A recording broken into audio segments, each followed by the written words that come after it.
Nagising ako dahil sa sunod-sunod na pag-ring ng telepono sa side table. Hello? Walang ganang sagot ko.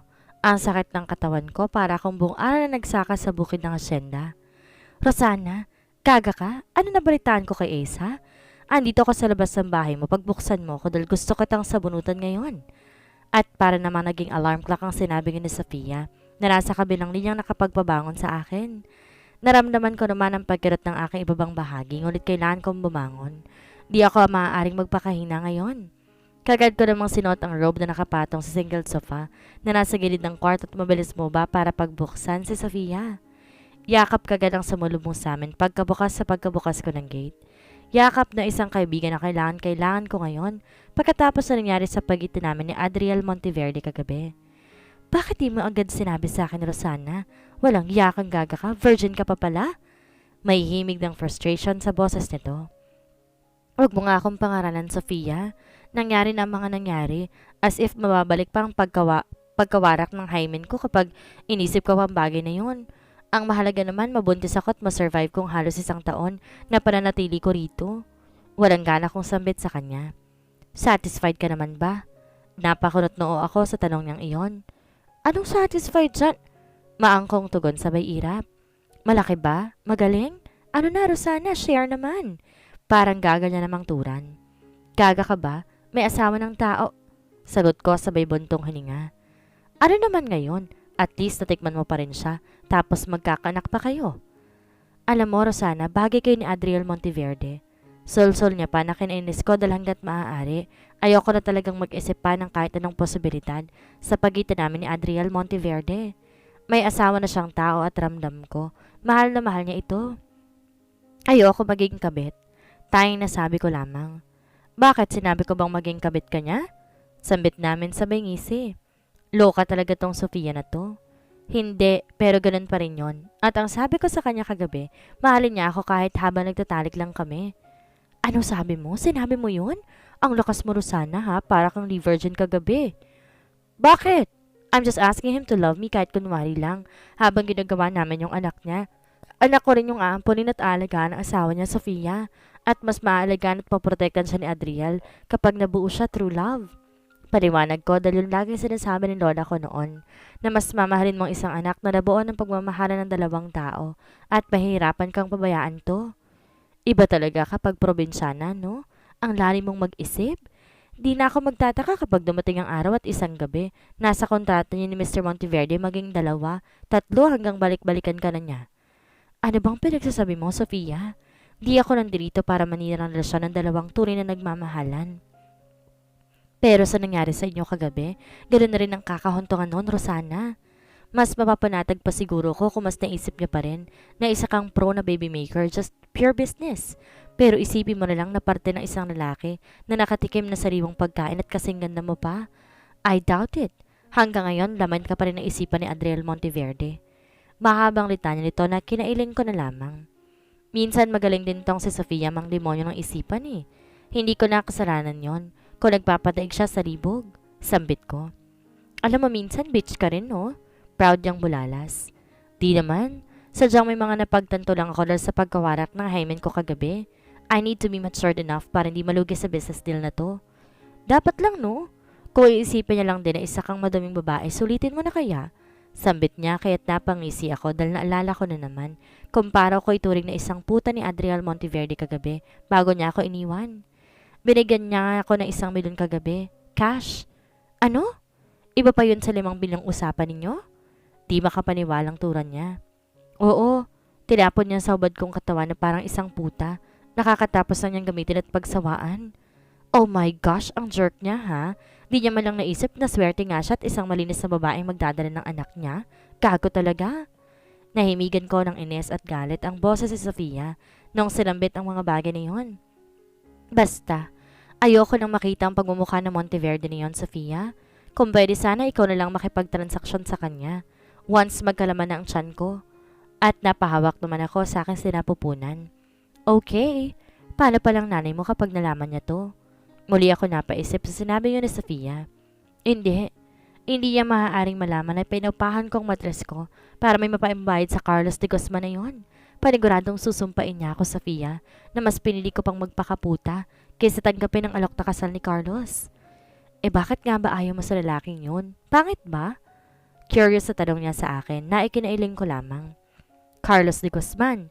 Gwapo, matangkad, may lahing Italyano yon. Pagbibigay opinion ko naman sa itsura ni Carlos. Then, bakit? Maliban sa sindikato ang pamilya nila, hindi ko siya mahal. Yun lang ang sabi ko. Pero nagpapako ka lang kay Liam, kay Adriel Monteverde na isang may asawang tao? Basta, Sofia, wag mo na kasi akong kinakausap. Irritableng tugon ko na lamang sa kanya dahil sa totoo lang, di ko na rin alam pa ang mga pinagagawa ko sa buhay ko. 3 weeks later, Adriel's POV. Pare positive. Bungad sa akin ni Ace nang pumasok to sa opisina ko. Napatingin ako sa kanyang nakakunot noo. Anong positive? Buntis na si Rosana. Napahigpit ako sa pagkakahawak ko sa sign pen. At napatigil sa pagpirma ng mga papeles. Talaga? Tayong nasambit ko na hindi alam ang magiging reaksyon pero masaya ako. Oo, kakatawag lang ni Sofia sa akin. Bakit di ako tinawagan ni Rosana? Takang tanong ko dahil simula ng gabing yon, wala na ako narinig na kahit ano tungkol sa kanya. Ayun pala, Ad. Ayaw ni Rosanang makita ka.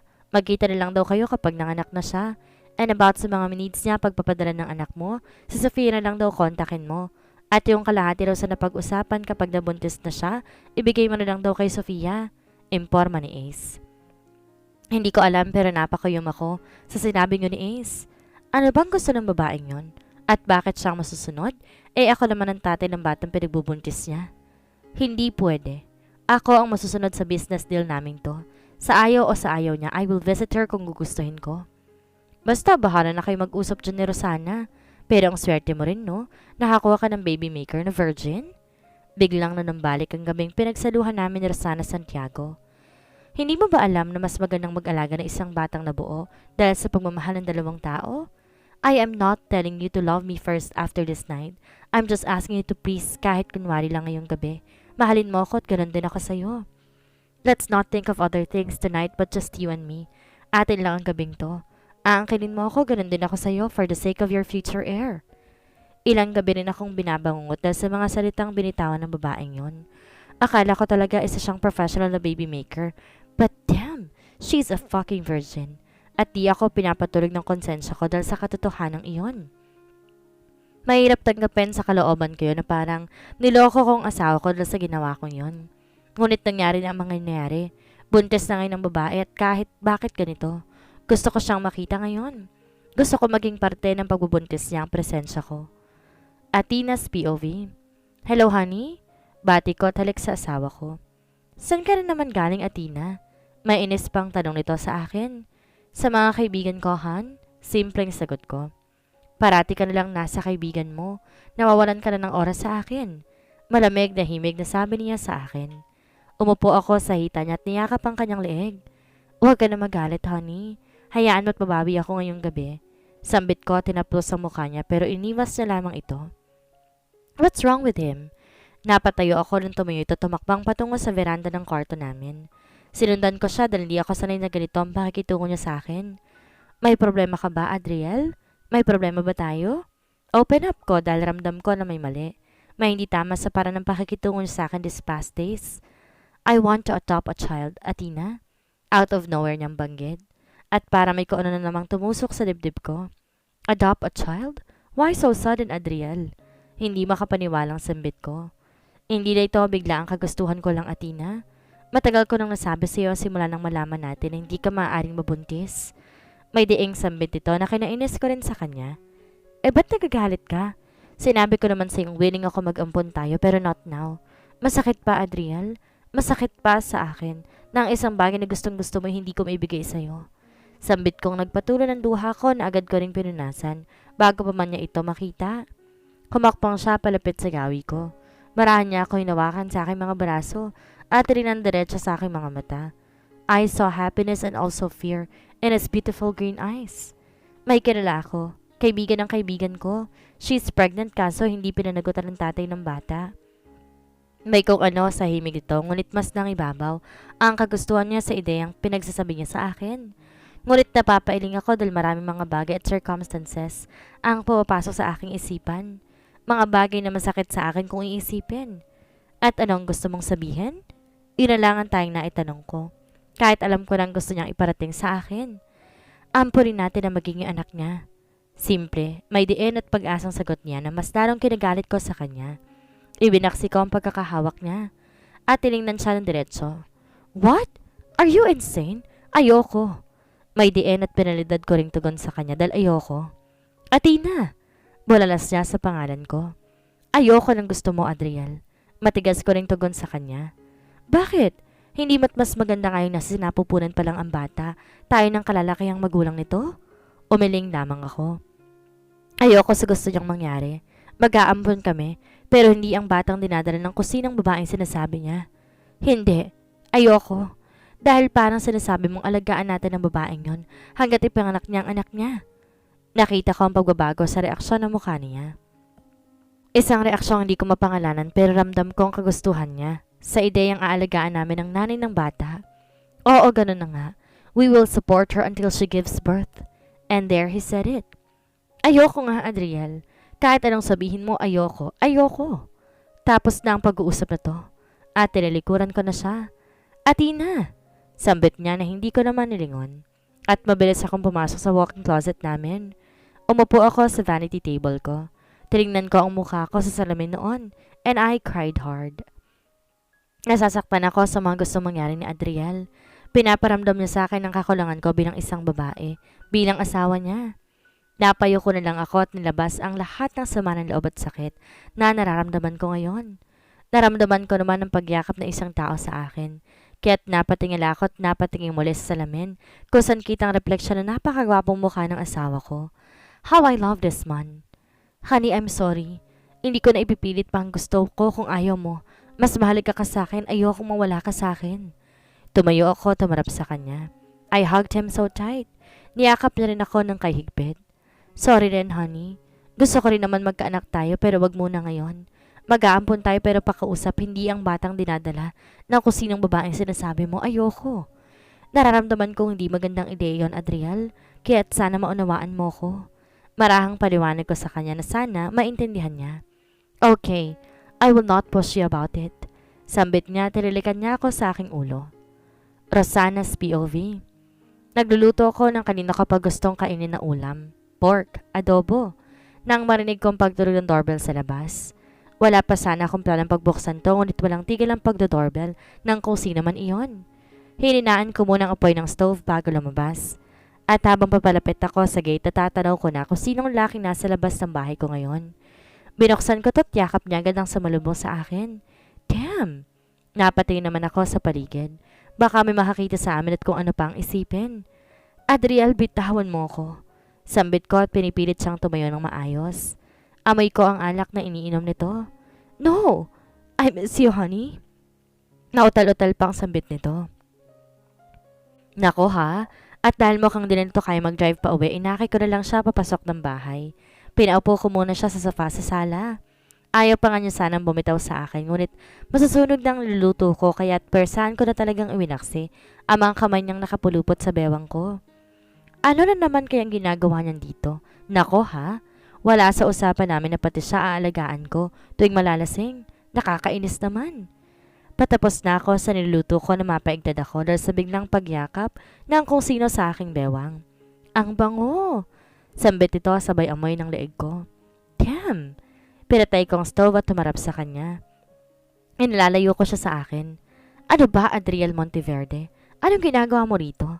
Diba sabi ko ayaw kitang makita habang nagdadalang tao ako at magkikita na lang tayo kapag manganganak na ako? Bulyaw ko sa kanya. Napaupo naman to sa kitchen counter at seryosong tumingin sa akin. How hypnotizing he stares at me. Kaya hindi ko rin maalis-alis ang pagkakatitig ko sa kanya. He wants to say something. I can sense it. But he is hesitant to blurt it out. Why are you here, Mr. Monteverde? What do you want? Matapang kong tanong dahil kung hindi ko siya pipilitin, panigurado, hindi rin siya magsasalita. Napatikim to't napansin ko ang pagkakatitig niya sa sinapupunan ko kung kaya't napahaplos ako rito.